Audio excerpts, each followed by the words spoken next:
With resounding victories coast to coast at every level of government, our next guest had reason to celebrate last night. Reince Priebus is the chairman of the Republican National Committee, and he joins us now. Welcome. Hey, thank you for having me. And congratulations. Was last night's victory due to the weakness of Democrats in their message and the candidates, or was it due to the strength of Republican candidates in their message? I think it was a little of both. For number one, I think we did put great candidates out in the field, and that's first and foremost what you have to do. But I think what really happened last night was pretty stunning, and you hit it very well. On one hand, President Obama and his policies were totally repudiated, and so was anybody connected to those policies. So that's the first piece. The second piece is that the governors, the Republican governors that were advancing conservative governing principles were all embraced, whether it was in Maryland, Massachusetts, Wisconsin, you name it.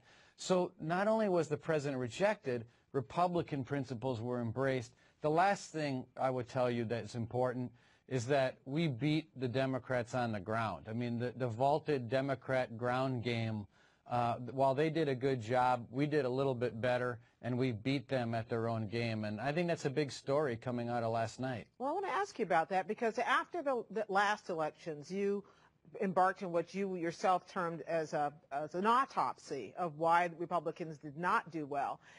Is what we saw last night the fruit of that autopsy?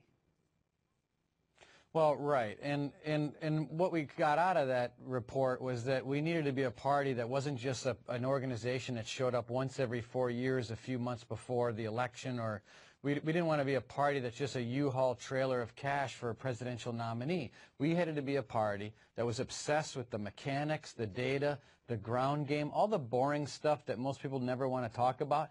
But that really is the way that you have to win these elections, and we just did a much better job. And we either beat the Democrats on the ground, or we at least brought them to parity in places that they used to steamroll us in some of these states, but they didn't yesterday. Well, that's certainly true. There are a lot of mechanics which obviously go into politics, but for a lot of Americans, this frustration was about Washington and about what Washington was or was not doing.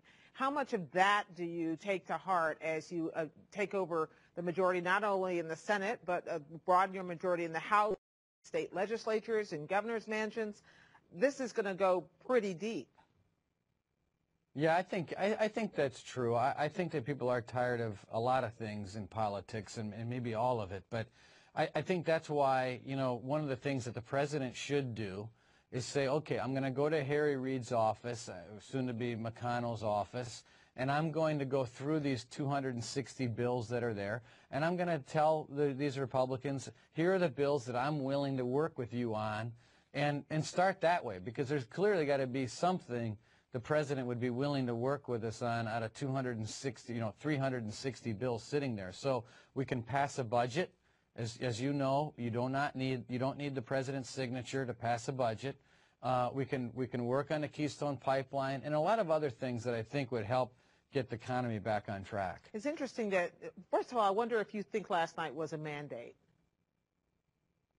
Yeah, it was absolutely a mandate. It was a mandate really opposing the principles and the policies of Barack Obama, because he himself made it about his principles. I mean, it'd be one thing if I was just spinning some political spin, but the president actually went out of his way multiple times, and he was irritated with these Democrats that were running for Senate, and he went out of his way to say, no, no, no, my policies are on the ballot. But I guess you all supported these policies. But I guess my question is whether it's a mandate for you to do something or for you to just wait for the president to do something.